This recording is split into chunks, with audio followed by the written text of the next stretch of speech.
بسم اللہ الرحمن الرحیم۔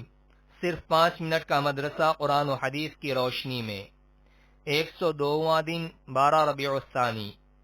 نمبر 1، اسلامی تاریخ۔ نجاشی کے دربار میں کفار کی اپیل۔ قریش نے جب یہ دیکھا کہ صحابہ کرام رضی اللہ عنہم حبشہ جا کر سکون و اطمینان کے ساتھ زندگی گزار رہے ہیں، تو انہوں نے مشورہ کر کے عمرو بن عاص اور عبداللہ بن ابی ربیعہ کو بہت سارے تحفے دے کر بادشاہ حبشہ کے پاس بھیجا۔ وہاں کا بادشاہ عیسائی تھا۔ ان دونوں نے وہاں جا کر تحفے پیش کیے اور کہا کہ ہمارے ہاں سے کچھ لوگ اپنے آبائی مذہب کو چھوڑ کر ایک نیا دین اختیار کر کے آپ کے ملک میں بھاگ کر آئے ہیں، اس لیے ان کو ہمارے پاس واپس کر دیجئے۔ بادشاہ نے مسلمانوں کو بلا کر حقیقت حال دریافت کی۔ مسلمانوں کی طرف سے حضرت جعفر رضی اللہ عنہ آگے بڑھے اور کہا، اے بادشاہ، ہم لوگ جہالت و گمراہی میں مبتلا تھے، بتوں کی پوجا کرتے، مردار کھاتے تھے، اور ہم میں سے طاقتور کمزور پر ظلم کرتا تھا۔ ہم اسی حال میں تھے کہ اللہ تعالی نے ہم پر فضل فرما کر ایک رسول بھیجا، جن کی سچائی، امانت داری اور پاک دامنی کو ہم پہلے ہی سے جانتے تھے۔ انہوں نے ہمیں ایک اللہ کی عبادت کرنے، نماز، روزہ اور زکوٰۃ ادا کرنے اور پڑوسیوں اور رشتہ داروں کے ساتھ اچھا سلوک کرنے کا حکم دیا، اور ظلم و ستم، خوریزی اور دوسری بری باتوں سے روکا۔ ہم ان باتوں پر ایمان لے آئے، اس پر ہماری قوم ناراض ہو گئی اور ہمیں تکلیفیں پہنچانے لگی، تو پھر ہم آپ کے ملک میں آ گئے ہیں۔ پھر حضرت جعفر رضی اللہ عنہ نے سورہ مریم کی چند آیتیں پڑھ کر سنائی۔ بادشاہ پر اس کا اتنا اثر ہوا کہ آنکھ سے آنسو جاری ہو گئے، حتیٰ کہ داڑھی تر ہو گئی، اور بادشاہ نے کفار قریش کو یہ کہہ کر دربار سے نکلوا دیا کہ میں ان لوگوں کو ہرگز تمہارے حوالے نہیں کروں گا۔ نمبر 2، حضور صلی اللہ علیہ وسلم کا معجزہ۔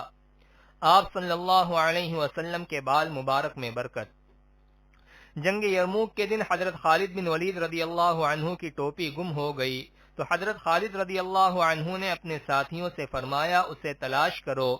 بہرحال بہت تلاشی کے بعد وہ ٹوپی ملی، دیکھا تو وہ بہت پرانی اور بوسیدہ ہو چکی تھی۔ حضرت خالد رضی اللہ عنہ فرمانے لگے کہ حضور صلی اللہ علیہ وسلم نے عمرے میں جب بال کٹوائے تھے تو لوگ برکت کے لیے آپ صلی اللہ علیہ وسلم کے بال مبارک لینے لگے، تو میرے حصے میں حضور صلی اللہ علیہ وسلم کے سر کے اگلے حصے کے بال آئے، میں نے اس کو اس ٹوپی میں رکھ لیا۔ اس کی برکت یہ ہوئی کہ میں جس جنگ میں بھی اس ٹوپی کو پہن کر گیا، میری مدد کی گئی۔ نمبر 3، ایک فرض کے بارے میں، وراثت میں لڑکی کا حصہ۔ قرآن میں اللہ تعالی فرماتا ہے، اللہ تعالی تم کو تمہاری اولاد کے حق میں حکم دیتا ہے کہ ایک لڑکے کا حصہ 2 لڑکیوں کے حصے کے برابر ہے۔ خلاصہ، والدین کی وراثت میں لڑکے کے 2 حصے اور لڑکی کا 1 حصہ ہوتا ہے، جس کا ادا کرنا فرض ہے۔ نمبر 4، ایک سنت کے بارے میں، نفس کی برائی سے پناہ مانگنے کی دعا۔ رسول اللہ صلی اللہ علیہ وسلم نے حضرت عمران بن حسین رضی اللہ عنہ کے والد کو یہ دعا سکھائی، اللہم الہمنی رشدی واعذنی من شر نفسی۔ ترجمہ، اے اللہ میرے دل میں بھلائی ڈال دے اور میرے نفس کی برائی سے مجھے بچا دے۔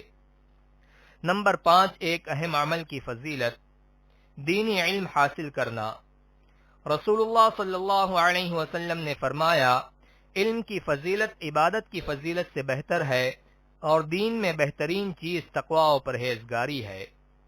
نمبر 6، ایک گناہ کے بارے میں، اللہ اور رسول کی نافرمانی کرنا۔ قرآن میں اللہ تعالی فرماتا ہے، جو شخص اللہ اور اس کے رسول کا کہنا نہ مانے وہ کھلی ہوئی گمراہی میں ہے۔ نمبر 7، دنیا کے بارے میں، سواری کے جانور۔ قرآن میں اللہ تعالی فرماتا ہے، اسی نے یعنی اللہ نے گھوڑے، خچر اور گدھے بھی پیدا کیے تاکہ تم ان پر سواری کرو اور زیب و زینت حاصل کرو، اور آئندہ بھی ایسی چیزیں پیدا کر دے گا جن کو تم ابھی نہیں جانتے۔ نمبر 8، آخرت کے بارے میں، اہل جنت کی عمر۔ رسول اللہ صلی اللہ علیہ وسلم نے فرمایا، جنتی لوگ جنت میں بغیر داڑھی کے سرما لگائے ہوئے 30 یا 33 سالہ نوجوان کی شکل میں داخل ہوں گے۔ نمبر 9، طب نبوی سے علاج، آگ سے جلے ہوئے کا علاج۔ حضرت محمد بن حاتب رضی اللہ عنہ کہتے ہیں گرم ہانڈی پلٹ جانے کی وجہ سے میرا ہاتھ جل گیا تھا۔ میری والدہ مجھے رسول اللہ صلی اللہ علیہ وسلم کی خدمت میں لے گئیں تو آپ صلی اللہ علیہ وسلم مجھ پر یہ پڑھ کر دم کر رہے تھے، اذهب البأس رب الناس واشف انت الشافی لا شفاء الا شفاؤک شفاء لا یغادر سقما۔ نمبر 10، نبی صلی اللہ علیہ وسلم کی نصیحت۔ رسول اللہ صلی اللہ علیہ وسلم نے فرمایا اللہ تعالی سے محبت رکھو اس وجہ سے کہ وہ تم کو کھانے کے لیے اپنی نعمتیں دیتا ہے، اور مجھ سے محبت رکھو اس وجہ سے کہ اللہ تعالی کو مجھ سے محبت ہے۔